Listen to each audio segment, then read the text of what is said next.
stop. Before you, tune out, ask yourself, is our greatest destiny out there? Or are we just running away? It's a huge ethical test. Welcome back to Fluent Talk. And welcome back, Professor Gaia.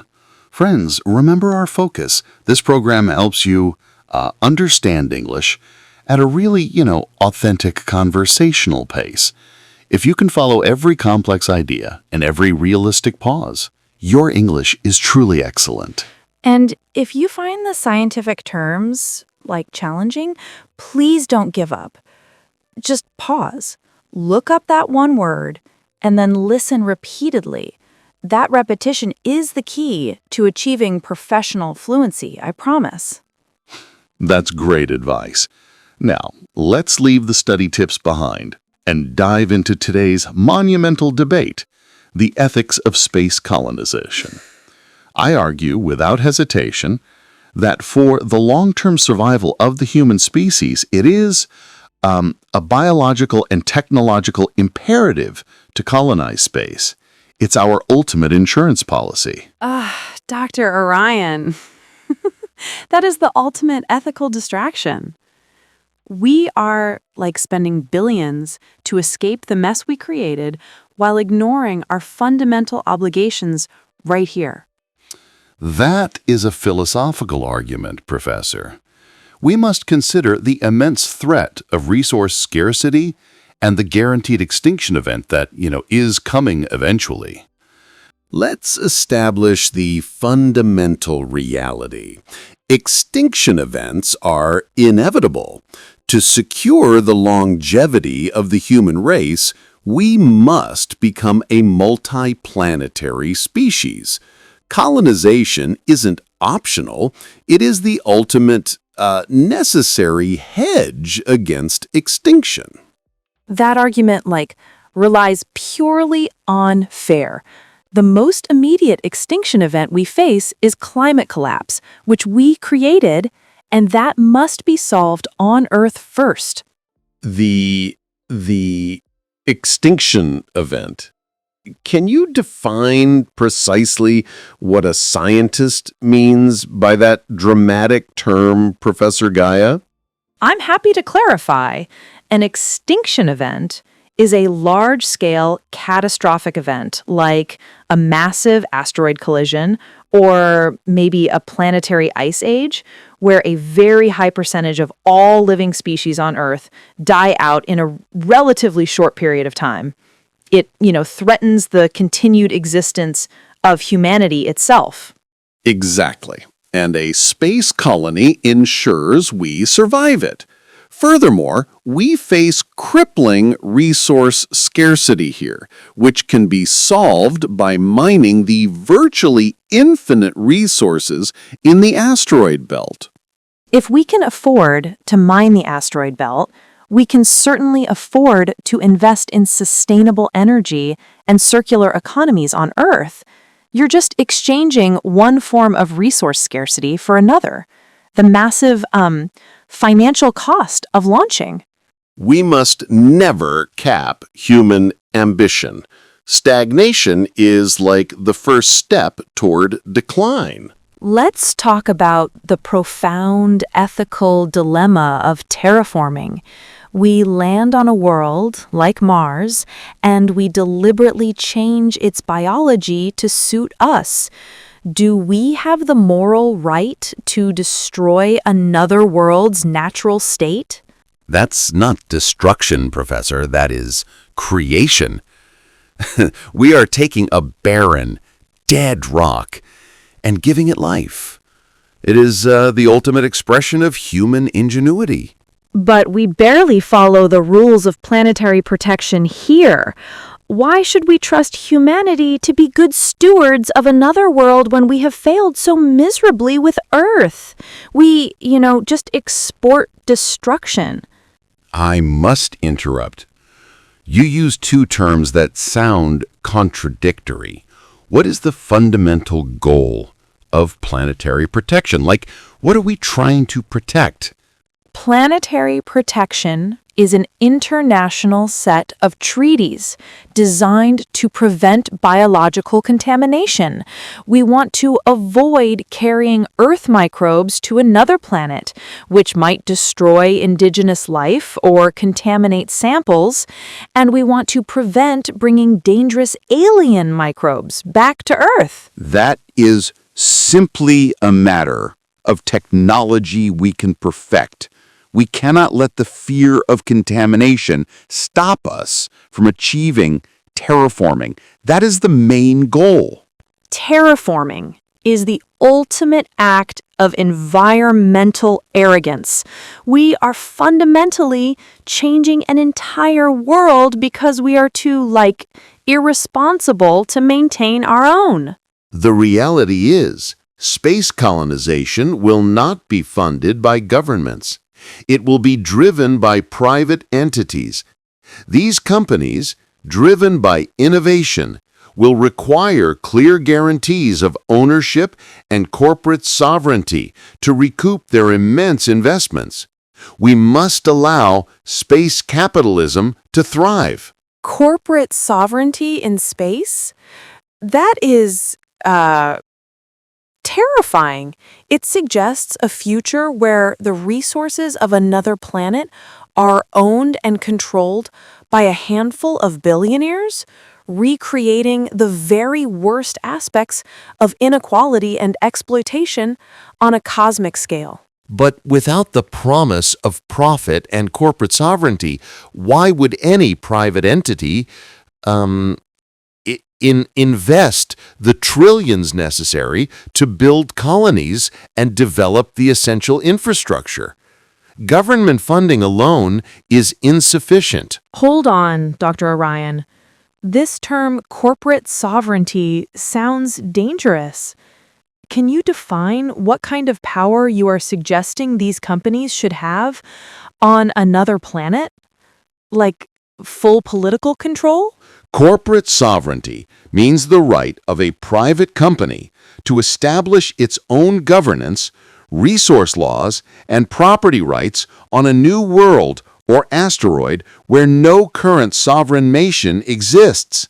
It ensures their legal protection and autonomy to operate without Earth-based regulations crippling their efforts. No. The moment we allow corporate sovereignty, we are guaranteeing the exploitation of both the resources and the colonists themselves. Colonization must be, governed by international treaties based on ethics, not on shareholder profit. Ethics and committees move slowly. Entrepreneurship moves quickly. To survive, we must move quickly. Let's talk numbers. The cost of establishing a self-sustaining colony on Mars is estimated to be in the trillions of dollars. If we redirected even 10% of that money towards solving global hunger, clean energy, and poverty on Earth, we could solve humanity's most immediate problems. That is a false trade-off. Space technology always leads to unforeseen innovation on Earth. Advancements in medicine, material science, and energy efficiency. The investment in space is an investment in the technological uplift of all humanity. That trickle-down technology argument is weak. The vast majority of space investment is focused on rockets and habitats, not curing cancer. It's a luxury project funded by the rich who want an escape button, like a panic room. All great explorations were expensive. Columbus, Magellan, their voyages were astronomically expensive, but they ultimately unlocked new continents and new eras for humanity. Space is the new frontier. You used the term resource scarcity early in our discussion. Could you give a practical example of the kind of resource scarcity you believe colonization will solve? Certainly. Resource scarcity refers to the depletion of non-renewable resources like rare earth minerals, essential for our modern electronics, and precious metals like platinum. Colonization allows us to mine asteroids for these materials, freeing Earth's reserves and, fueling our technological growth indefinitely. You are advocating for infinite growth on a finite system, just one system further away. Our ethical duty is to learn moderation, not to seek infinite external sources. The first wave of colonists must be the brightest, the most skilled, the scientists, engineers, and specialists necessary to establish a foothold. This is simply a pragmatic necessity for survival. But that means space becomes an exclusive lifeboat for the elite. If an extinction event hits, the billions of poor, unskilled people left behind on Earth will fund the escape of the rich and capable. That is the ultimate act of ethical abandonment. It is not abandonment. It is triage. You send the doctors and mechanics first to ensure the hospital survives. Later, as the colony grows, we can send others. But the first priority must be the survival of the species, and that requires specific expertise. If we save only the rich and the technically skilled, have we really saved humanity? Or have we just saved, a highly functional corporate state? Humanity includes the artists, the philosophers, the poor, everyone. The ethical considerations regarding who gets to go are challenging, I concede. But the solution is not to stay grounded. The solution is to make space affordable and accessible to all, eventually. And until that day comes, every dollar spent on colonization is an immoral choice to prioritize a hypothetical future over the desperate, tangible needs of the present. Professor Gaia, I maintain that space colonization is a biological imperative. The technological advancements, the hedge against extinction events, and the limitless potential of the cosmos make this necessary. We must not let ethical dilemmas paralyze us into planetary stagnation. Professor Orion, I conclude that we must not allow the dream of escape to become an excuse for moral failure. The massive cost, the threat of corporate sovereignty in space, and the ethical abandonment of Earth are too great. Our primary ethical duty is to fix the resource scarcity and climate crisis right here. Humanity must look up. Our destiny lies beyond this world, among the stars. We must expand. Humanity must look in. Our true ethical test is to solve our problems right here, not to export our destruction to another planet. Dr. Orion presented a strong, structured case for human expansion, citing survival against the threat of an extinction event and the solution to resource scarcity. Well, I, Professor Gaia, passionately argued for the necessity of planetary protection and avoiding the ultimate ethical dilemma of corporate sovereignty in space. Now it is up to you. Which side won the ultimate ethical battle? And remember the incredible benefit you just gained. You have successfully trained your ear to understand complex, philosophical English arguments, highly specialized scientific vocabulary, and natural conversational flow. If you followed that, your English is truly superb. If you struggled with any of the terms, remember our golden advice. Pause, look up the word, and listen again, and again.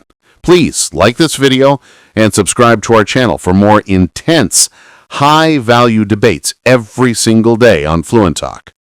Join us next time for EP20, where we will dive into a critical and highly complex discussion on the right to repair.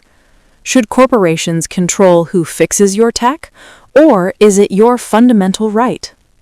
That promises to be a complex and relevant discussion. Thank you for challenging your English skills with us today. Bye for now. And remember, consistent listening leads to total fluency.